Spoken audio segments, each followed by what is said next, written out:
lagi.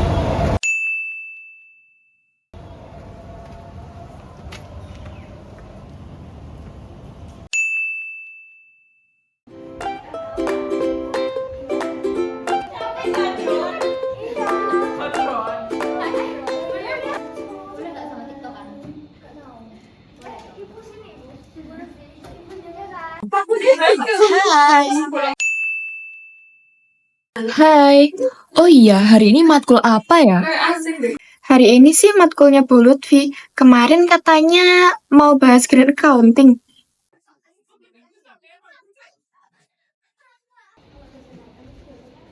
Selamat pagi teman-teman. Jadi hari ini kita akan mempelajari materi mengenai green accounting. Jadi di sini ada yang tahu nggak apa itu green accounting? Saya Bu. Jadi green accounting adalah sistem akuntansi yang memasukkan faktor lingkungan ke dalam perhitungan ekonomi dan laporan organisasi. Jadi mengapa sih green accounting itu penting? Yang pertama dari aspek lingkungan, terdapat aset yang harus dilindungi. Yang kedua, menjawab tantangan SDG 12 dan 13. Yang ketiga, transparansi dan akuntabilitas atas dampak lingkungan. Lalu yang terakhir, mendorong organisasi dan individu lebih bertanggung jawab. Jadi, tugas kalian adalah menjadi inisiator akuntansi keberlanjutan melalui gerakan Zero Waste, bisa dari UMKM maupun lingkungan. Kita dapat tugas mengenai zero waste. Apa sih itu?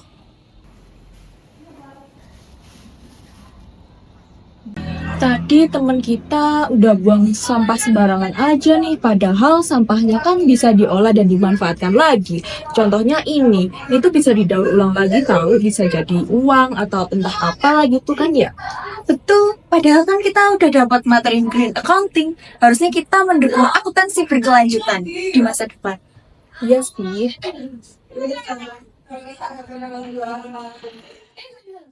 Setiap hari kita menghasilkan sampah, plastik bekas kopi, kertas ujian, hingga bungkus makanan.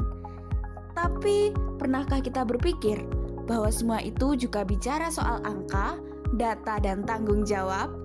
Sebagai mahasiswa akuntansi, kita tidak hanya menghitung keuntungan semata, kita juga menghitung masa depan, karena akuntansi berkelanjutan dimulai dari kita. ESG, Environmental, Social, and Governance, 3 pilar yang jadi penilaian utama dalam pembangunan berkelanjutan. Lalu ada SDG Point 12, yaitu konsumsi dan produksi yang bertanggung jawab. Sampah bukan cuma masalah kebersihan, ini soal akuntabilitas, efisiensi, dan keberlanjutan. Disinilah kita bisa berperan.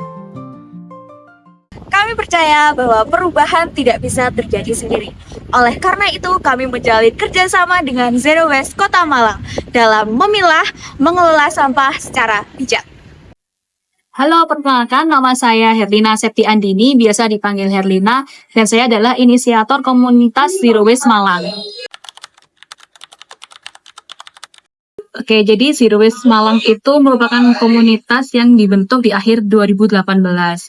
Nah, itu merupakan komunitas yang terdiri dari orang-orang yang giat dalam gaya hidup minim sampah. Jadi kami memiliki keresahan tentang jumlah sampah yang membludak di tempat kita, sehingga kita berusaha gimana sih menjadi masyarakat yang hidup minim sampah.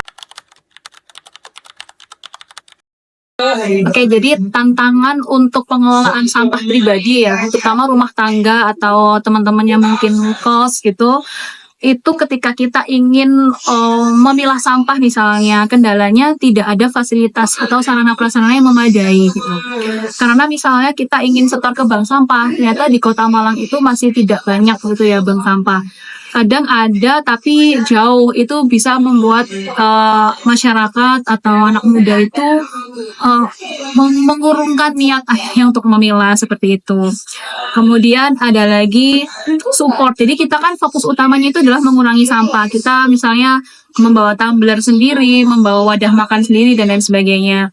Tapi masih banyak produsen-produsen itu yang mereka tidak support untuk gaya hidup seperti kita. Oke, pesan untuk generasi muda, yang paling penting adalah terus edukasi diri kita, kemudian terus update informasi, kemudian banyak baca buku, banyak menonton tentang isu-isu lingkungan.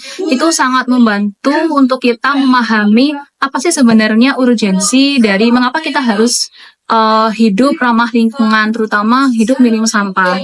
Karena dengan adanya pengetahuan itu, kita jadi bisa melahirkan tindakan-tindakan atau inisiasi bahkan untuk misalnya kita bisa membuat inovasi pengelolaan sampah.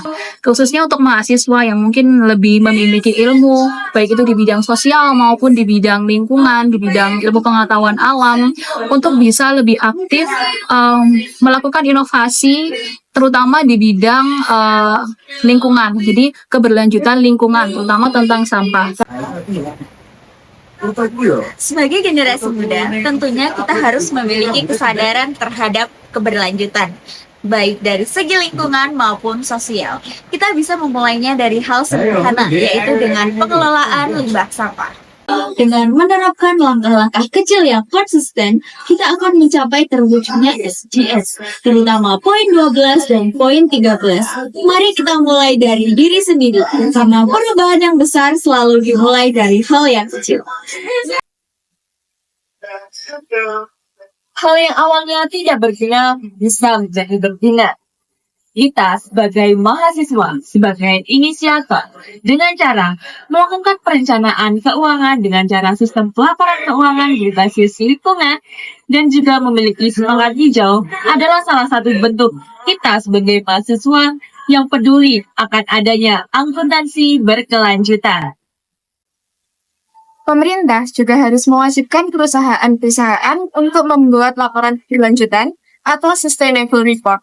Laporan ini memuat informasi tentang dampak sosial dan lingkungan dari aktivitas bisnis sehingga mendorong akuntabilitas dan transparansi perusahaan terhadap isu lingkungan.